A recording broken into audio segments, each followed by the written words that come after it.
هەورامیەکانی هەڵەبجە لە ڕۆژی جیهانی زمانی دایکدا قسەی خۆیانەیە و پێیان وایە حکوومەت گوێیان لێ ناگرێت لە ئاست داواکاریەکانیان داوا دەکەن بە زمانی خۆیان بنووسن و بخوێندنەوە هاوشێوەی شێوەزارەکانی تر زمانەکەیان بخرێتە ناو پرۆگرامی خوێندنەوە. ئێمەش حەزمان کرد چەند خاڵ و چەند یادداشت و چەند داواکاری مادێنی لایانی پەیوەندیداری و حکوومەتی کە بەتایبەت گرنگترین شاچانی شا پێنمونەی زمانی هۆرامی بسێ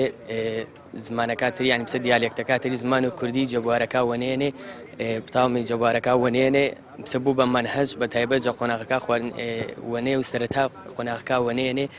هەورامیەکان دەڵێن زمانەکان لە بەردەمە ڕەشەی لە ناوچووندایە و بەماش پشت بە راپۆرتی یونسکۆ دەبەستن کە مەترسی لە ناوچوونی ئەو زمانەیە ئاشکرا کردووە. نووسەرێکی هەورامی دەڵێت پێویستە هەموو هەورامیەکان بە زمانی دایک قسە بکەن و هەموو هەوڵەکان دەخەنە گەڕ ئەمەش بۆ پارێزگاری لە زیندوێشتنەوەی زمانەکەیان. ئەو نووسەرە هەورامیە دەژڵێت لە ڕووی ڕێزمانیەوە 12 جیاوازی هەیە کە جیایان دەکاتەوە لە زمانی سۆرانی. زمانی هەورامی زوانی هەورامی فرە فەرقێ فرەش هەن چەنی زوانی سۆرانی من بابەتی ئەمارە حاضرکردن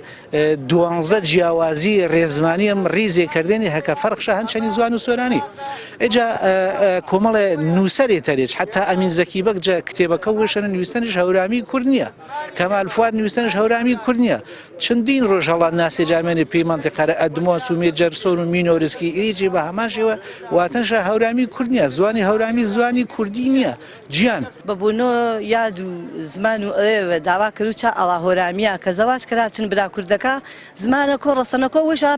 دمانە بزانێ ینی هەڵدا زاوڵەکەشە بە هۆرامی قسەی کرا یانە زمانێوە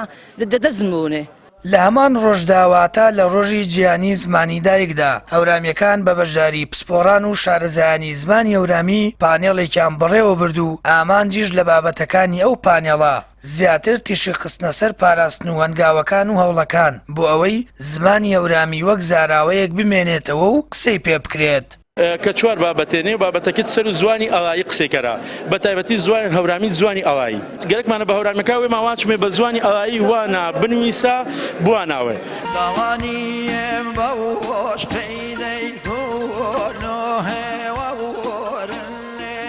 هەورامیەکان بە سروشتە جیاواز و بە هونەرە تایبەت و کولتورە جیاوازەکەیان دەیانەوێت پارێزگاری لە زمانەکەشان بکرێت هەر بۆیە چەندین جارە وڵیان داوا لە ڕێگەی دەیان توێژینە و یاداشت وانەی هەورامی لە پرۆگرامەکانی خوێندنی سەرەتایی ناوچەکانیان زیاد بکرێت ئەماش وەک خۆیان دەڵێن بۆ پاراستن و مانەوەی زمانەکەیانە بەڵام نایشارنەوە حکوومەت داواکاریەکانیانی پشتگوێ خستووە هەورامیەکانیش دەڵێن لە دەیان ڕێگەی دیکەوە هەوڵ بۆ بە زیندوێشتنەوەی زمانەکەیان دەدەن.